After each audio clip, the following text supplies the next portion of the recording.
Australia's government is worried. They're travelling in a few weeks' time to a global climate meeting to lobby to be the host of a forthcoming global climate meeting in the year 2026 called COP31. And they've also just approved 3 massive new coal mines, which kind of puts a dent in their claim to be a climate leader.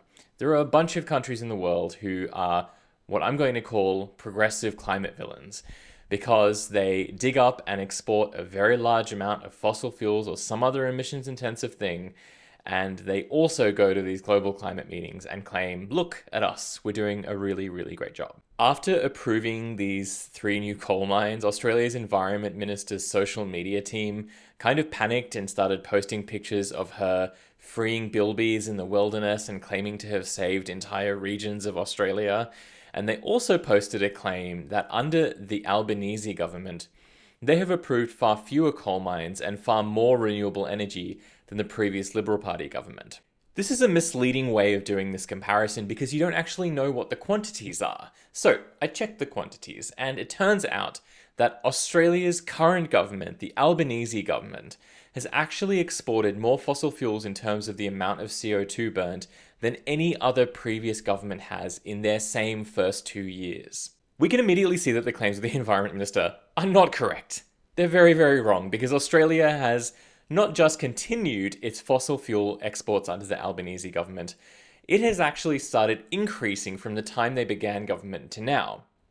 And all of the forecasts suggests that that is going to continue. Of course, this makes sense because the Albanese government, while they don't sit there turning little dials that tell you how much export is happening, they do have a set of subsidies and planning laws that are very much in favour of new coal and gas projects opening up. Fossil gas has been particularly bad for the Albanese government. They have exported in their first 2 years about 3 times as much fossil gas as the previous Liberal Party government did in their same first 2 years. There's also this claim that Australia is on the verge of becoming a renewable energy superpower, but just to put this in context, the average reductions in the power sector under the Albanese government have been about 0.9 megatons every quarter.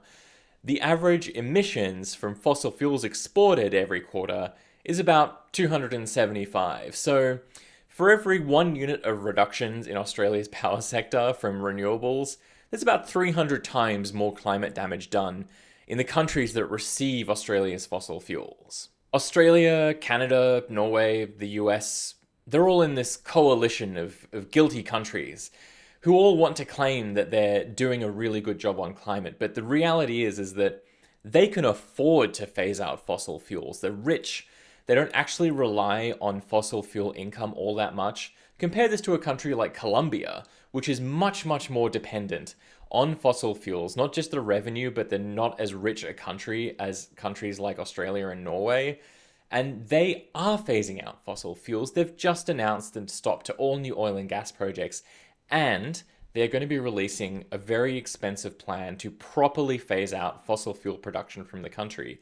And they're going to need funding and help to do it. It is so bad that countries like Australia and where I live, Norway, can afford to do this, but choose not to out of pure greed and malice. It's really, really bad. And they're probably all going to be going to the next COP meeting in a few weeks' time with a lot of swagger and a lot of confidence, claiming to be climate leaders, when really they're actively trying to make things worse. And opening up these fossil fuel projects, they are assuming that these projects will only be successful on the total catastrophic, physically destructive failure of the Paris Climate Agreement. They are planning for the worst case scenario. No matter what they say, no matter what they claim at these climate meetings, they are planning for a total failure of climate action. So this is really cynical, it's really bad, and we absolutely shouldn't be letting countries in this coalition of progressive climate villains get away with it.